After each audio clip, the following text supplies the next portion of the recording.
We exist to fight and win against those who would do harm to Australia and our interests.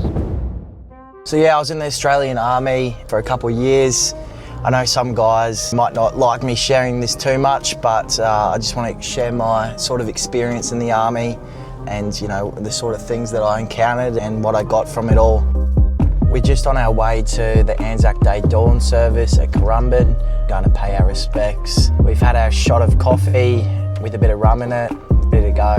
The ANZAC story is synonymous with courage in the face of adversity, the sacrifice of placing service before self, the lifelong bonds of mateship, and ultimately the power of hope.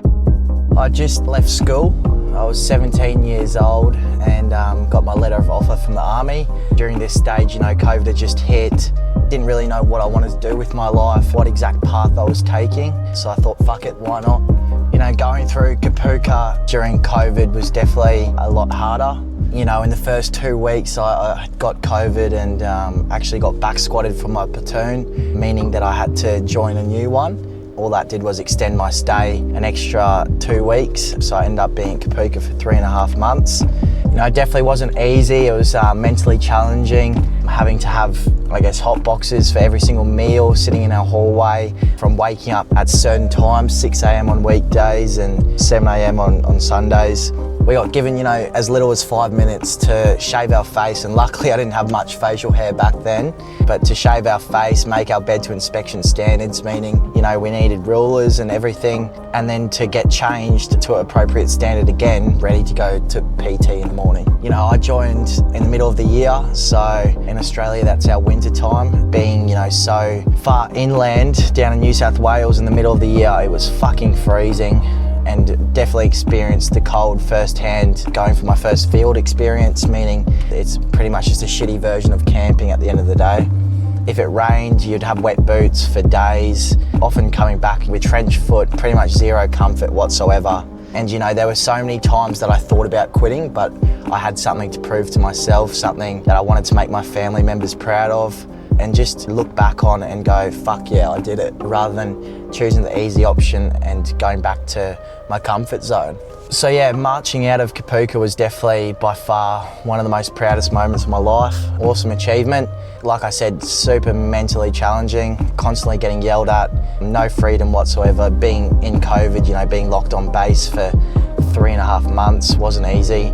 After marching out of Kapooka, going on to initial employment training, as I was an infantry soldier, I went to Singleton. This is where I would say I really made some good mates, some mates that I could call lifelong mates. We'd, you know, work hard throughout the week, Monday to Friday, and often get our weekends free. That, you know, we'd book an Airbnb in Newcastle or something, go out, hit the town, blow some steam off. And I reckon here, you know, the training was that physically hard, but again, one of the most proudest achievements of my life. This was such a cool experience for me personally, handling weapons such as rocket launchers, you know, grenade launchers, machine guns. The training was second to none and I enjoyed every part of it. But like I said, you know, the brotherhood was strong. You built a good group of mates, you know, that you'd do anything for. This was, again, so mentally and physically challenging.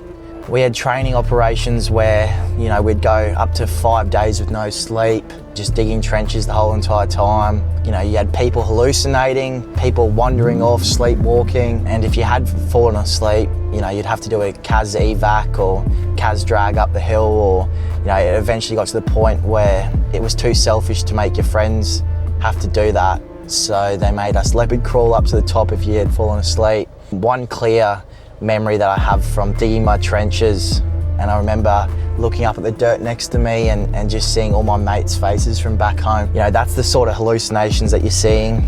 But then again, this is where things kind of took a turn for me. Injuries came about. You know, I developed shin splints and I was told I either had two options, and the first being to sit out, you know, get back squatted again, delay marching out from that, training and instead having to stay behind. It was a massive shit show, and then my other option was to push on and deal with it later, accepting the consequences of them developing it into stress fractures. And to me, you know, that was always the only option. I was always going to march out with the mates that I'd made and couldn't wait to get to battalion life. So for me personally, I chose to push on, but this did come back later to haunt me. To march out of Singleton, you had to complete a challenge. We had to step off at about, I think, 12 a.m. and, you know, complete a variety of different things: obstacle courses, bayonet assault courses, weapons, stores carries, stretcher carries, med evacs, section attacks. You know, you're covering about 20 kilometres over the space of 8 or so hours. And again, you've got your packs on your back, 40 kilos plus, I'd say. You know, that's definitely one of the most challenging things that I've ever done in my life. But I completed it and we got the job done, and I eventually, got posted back to my hometown, being Brisbane, in about December 2020. It was a weird adjustment coming back to my hometown after being away for so long, after experiencing so many things that a lot of my mates hadn't. I felt a lot different coming back, and it was hard to sort of manage my friends in the army with my friends from back home. And I think this is where things started taking a turn.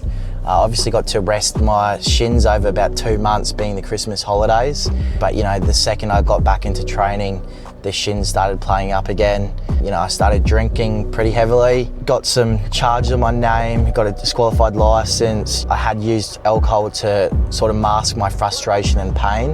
And at the same time, I had my dad going through prostate cancer, which made things a lot tougher and a lot more stressful. Obviously, I'm the eldest child in the family, and trying to step up to the responsibilities of almost being, the man of the house and trying to be everyone else's rock. And myself going through such a hard time with my own injuries was a hard standard to live up to. Around this time too, I started playing rugby in the army. So all my life I wanted to be a professional rugby player, until my dreams were sadly crushed.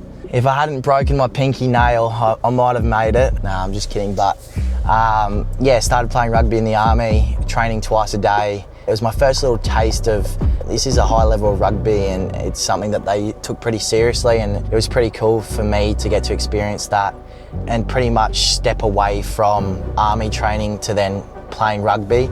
I could really see a future for myself playing in the army and, going all the way with it. But then again, it comes back to the shins, and every single run that I would take, I'd be in pain, and often trying to mask the sorts of pain that I was in just to try and protect myself from getting judged by other people. That's one thing I must say, is you do have injuries and stuff, and you're trying to act like a man and pretend that it doesn't affect you, when in reality, it's okay to accept that you are injured and that you're not going to be able to carry yourself to the same standard as before. I was trying everything. I was doing physios, I was seeing exercise physiologists, I was getting acupuncture, I was getting massages, I was doing my recovery, I was doing my stretching, I was literally doing everything under the sun that I could possibly try and do, yet nothing was working. Been for that many different scans. At the end of the day, with the stress fractures and shin splints, all it came down to was rest and waiting for those to disappear. And that's one thing that I wasn't very good at, was my patience with that. I was in and out of the medical centre, like I said, going for scans and everything, and eventually being told that I had compartment syndrome, which is pretty much overuse of the muscles in your legs and a build-up of pressure. And got told by doctors that I would never run again, and I was only 20 years old at this point. So you could only imagine how much this affected me. For me personally, I'd say that, being so young, my body was still underdeveloped, and I think it just couldn't keep up with the load that it was placed under. Anyway, I got to the point where I'd spoke to some of the seniors, and I knew it was my time to leave. The army definitely helped shape me, but it wasn't sustainable anymore, and I made the decision to discharge. Definitely a decision that I was scared about, and again, the whole fear of judgment came into it, but I knew deep down that, you know, it was time to pursue some of my other passions. Like, I'd always had a passion for health and fitness, always wanted to become a personal trainer at some point. So yeah, ended up transitioning out of the army, becoming a PT. Around the same time, I got surgery done. I got a double fasciotomy on both legs. So they pretty much cut around your ankle and then 2 lines. You can imagine the fascia getting cut open in 2 different compartments on each leg. Even getting that surgery, I still wasn't guaranteed that I was going to be able to run again. It was just going to help with some of the pain. It all hit me the one day and I was like, fuck this. I was doing pretty good with my recovery from surgery and I decided to sign up for a half marathon. So yeah, about 6 months after my surgery, I completed a half marathon. Since then, I ran 30 kilometers the other day, run 10 kilometers last week. You know, I'm running again, I'm back. And it just goes to show that don't let anyone limit your beliefs and tell you, you know, what you sort of can and can't do. Because at the end of the day, when you put your mind to anything, you can achieve it no matter what. You know, where there's a will, there's a way. And if there's something you want to get done, you're going to get it done. So yeah, I hope this gave you guys a bit of a backstory as to my experience in the army. You know, one of the best experiences and one of the most proudest achievements of my life. Since my time being in the army, I've had that many different people come to me and ask, you know, oh, should I join, should I not join? And I think the truth is, going through basic training and going through infantry training myself, the values, the discipline, the structure, everything about it will teach you so much. But it's then on you to continue to live up to that standard once you get your posting.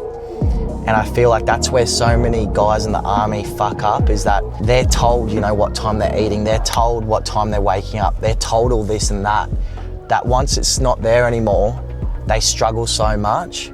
And so if you can guarantee to yourself that you're down to stick to that standard once you leave, I think it's going to be the best decision of your life. Like I said at the start, this is only my opinion.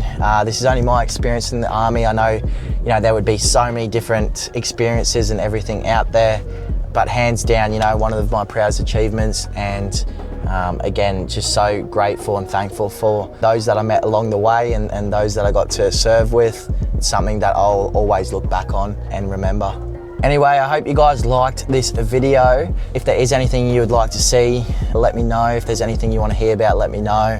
I've got a video coming out next week. It's my birthday, so we're going to the Fisher concert and for some dinner and maybe a cheeky little visit to the Burleigh Pavilion. But we'll be vlogging all of that and posting that next week, so stay tuned.